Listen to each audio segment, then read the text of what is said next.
Kamu siapa? Aku Firman Saputra. Kamu siapa? Hah? Siapa kamu? Namanya siapa? Siapa namanya? Di mana rumahnya? Hah? Kerajaan Sriwijaya diketahui berdiri pada abad ke-7 dan pendirinya disebut Dapunta yang Sri Jayanasa. Pada masa kejayaannya, Sriwijaya mengontrol perdagangan jalur utama, Selat Malaka, dan daerah kekuasaannya meliputi Kamboja, Thailand Selatan, Semenanjung Malaya, Sumatera, dan sebagian Jawa.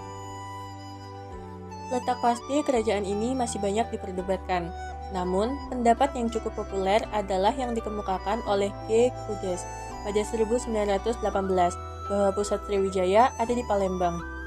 Jika dilihat dari sisi geografis, maka kerajaan Sriwijaya mempunyai wilayah yang strategis, yaitu berada di tengah-tengah jalur pelayaran antara India dengan Tiongkok. Dengan demikian, aktivitas perekonomian masyarakatnya tidak pernah lepas dari perdagangan. Di samping itu, kerajaan Sriwijaya begitu dekat dengan Selat Malaka, yang merupakan salah satu urat nadi yang menghubungkan dengan kawasan Asia Tenggara. Maka dari itu, kerajaan Sriwijaya dalam bidang perdagangan internasional dinilai sangat baik. Berikut daftar nama Raja Kerajaan Sriwijaya. Yang pertama, Dapuntahyang Sri Jayanasa, kedua Indrawarman, ketiga Dharamindra, keempat Samaratungga, kelima Rakai Pikatan, keenam Balaputra Dewa, ketujuh Sri Udaya Dityawarman, ke-8 Sri Chudamaniwarma Dewa, ke-9 Sri Marawijayo Tunggawarman, ke-10 Sri Sanggramawijayo Tunggawarman, ke-11 Trailokya Raja Maulibu Sana Warma Dewa. Ekonomi. Pertama, Sriwijaya memiliki kekayaan yang setara dengan raja-raja di India. Kedua, berdasarkan catatan bangsa Arab, kerajaan dengan corak agama Buddha ini memiliki beragam komoditas. Ketiga, Sriwijaya mendapat kepercayaan dari vasalnya di seluruh wilayah Asia Tenggara. Keempat, kerajaan Sriwijaya mempunyai letak yang di tengah-tengah jalur pelayaran perdagangan antara India dan Cina yang mendorong aktivitas perekonomian masyarakatnya tergantung pada pelayaran dan perdagangan. Kelima, kerajaan Sriwijaya dekat dengan Selat Malaka yang merupakan urat nadi perdagangan bagi daerah-daerah di Asia Tenggara. Keenam, dengan menggunakan kapal-kapal tersebut, tentara Sriwijaya menguasai dan mengendalikan jalur pelayaran dan perdagangan mulai dari Samudra Hindia, Selat Malaka, Selat Bangka, Selat Sunda, Selat Karimata, sampai Laut Cina Selatan. Sosial budaya. Pertama, kehidupan sosial masyarakat di Kerajaan Sriwijaya berbaur dengan para pedagang dari luar. Kedua, pada saat itu wilayah tersebut merupakan pelabuhan bagi kapal-kapal asing yang singgah. Ketiga, Kerajaan Sriwijaya menggunakan bahasa Melayu kuno yang menjadi dasar dari bahasa Melayu dan bahasa Indonesia. Keempat, mereka menggunakan bahasa tersebut untuk berkomunikasi dengan para pedagang. Politik. Pertama, kehidupan politik di Kerajaan Sriwijaya menetapkan sistem kedatuan, yakni kerajaan yang membawahi atau menguasai wilayah atau kerajaan-kerajaan lain. Kedua, Sriwijaya sendiri merupakan sebuah kerajaan maritim terbesar dan kuat pada abad ke-7 Masehi hingga memudar di abad 12 Masehi. Ketiga, sebuah perkumpulan datu dalam kehidupan politik Kerajaan Sriwijaya, mandala-mandala tersebut membentuk semacam perkumpulan yang diketuai oleh seseorang yang disebut dengan datu. Keempat, datu memiliki peran sebagai primus inter pares. Kelima, dukungan pemerintahan raja yang cakap dan bijaksana seperti Balaputra Dewa. Kelebihan Kerajaan Sriwijaya.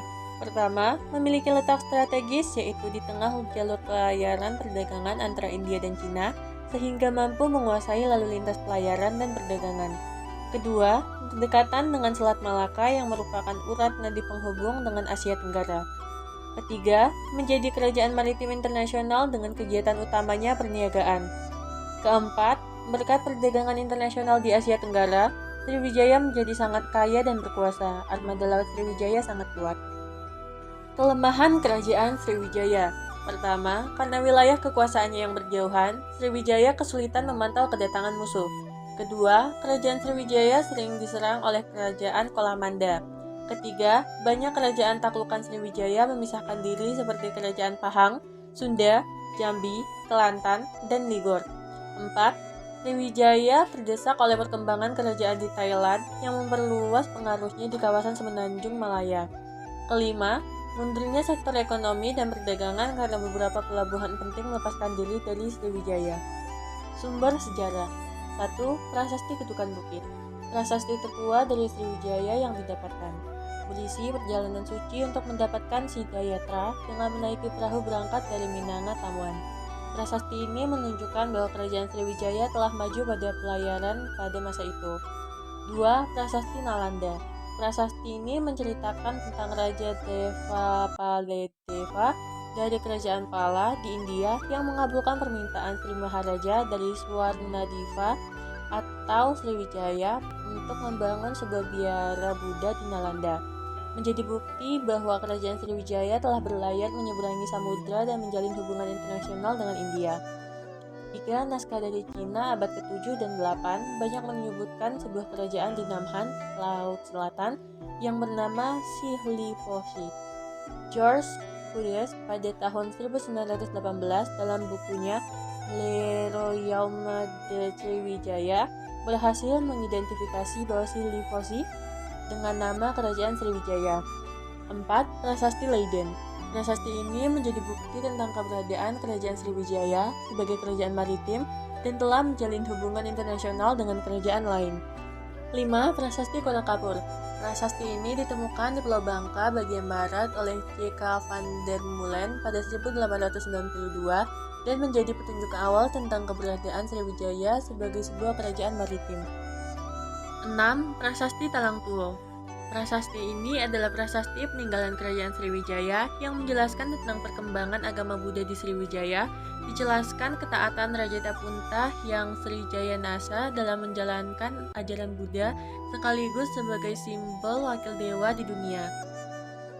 7. Prasasti Palas Pasemah. Prasasti ini berasal dari abad 7 Masehi, ditemukan di tepi sungai Wai Pisang yang merupakan anak sungai Wai Sekampung Lampung Selatan pada tahun 1958. Prasasti ini berisi kutukan kepada pemberontak dan mereka yang tidak tunduk kepada Raja Sriwijaya. Faktor internal peruntuhan Kerajaan Sriwijaya adalah raja tidak dapat memimpin dengan baik. Setelah Raja Putradewa, tidak ada raja lain yang mampu memimpin dengan baik. Hal ini perlahan-lahan menyebabkan turunnya kepercayaan masyarakat. Faktor eksternal peruntuhan Kerajaan Sriwijaya. 1. Jauhnya letak kota Palembang dari lautan. Adanya proses pengendapan lumpur di Sungai Musi. 2. Berkurangnya aktivitas perdagangan, karena semakin jauhnya kota Palembang dari laut yang menyebabkan daerah tidak strategis. 3. Sektor militer melemah. 4. Banyak wilayah kekuasaan melepaskan diri. 5. Adanya serangan dari kerajaan lain. Get lost, ya. Ling-a-ling-a-ling-a-ling-a-ling. Ling-a-ling-a-ling-a-ling. Get lost, get lost, get lost. Get lost, get lost, get lost.